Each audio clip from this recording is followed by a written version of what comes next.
عمل کے لیے شریعت نے بسم اللہ مقرر کیا ہے۔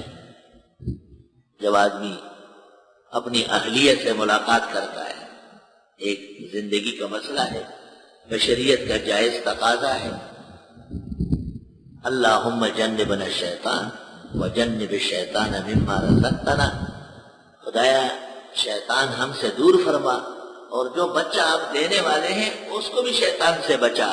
بخاری شریف میں ہے اور ان قدر له ولد لم يضرہ، اگر اس ملنے سے بچہ پیدا ہوا شیطان اس کا کچھ نہیں بگاڑ سکے گا۔ ہمارے یہاں کہتے ہیں فلان کے بغیر بسم اللہ پیدا ہے، سمجھ لگتے ہیں معصوم پیدا کی کہ دائی بسم اللہ بغیر آ لے دامت اللہ کدو، یعنی ان کے والد جب ملنے لگے تھے تو اس نے اجرت کی ہے، سنت کا خیال نہیں رکھا، تو اس لیے یہ مفسد پیدا ہوا ہے، اجرتی قاتل پیدا ہوا ہے، لعنتی پیدا ہوا ہے، ناکار آدمی پیدا ہوا ہے۔ پیغمبر نے مستقل دعا تعلیم فرمائی، اصح میں موجود ہے کہ اس لمحے میں بھی دعا پڑھنا چاہیے۔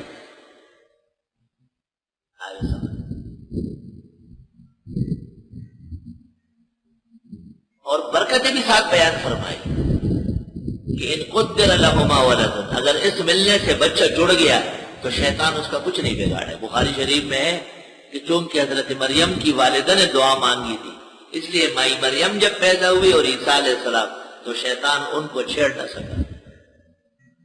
بڑوں کی نیکیوں سے آنے والوں کو فائدہ، اسی طرح آنے والوں کی نیکیوں سے جو دنیا سے گزر چکے ہیں ان کو بھی فائدہ پہنچے گا۔ عند اہل السنہ والجماعہ خلافا للاعتزال۔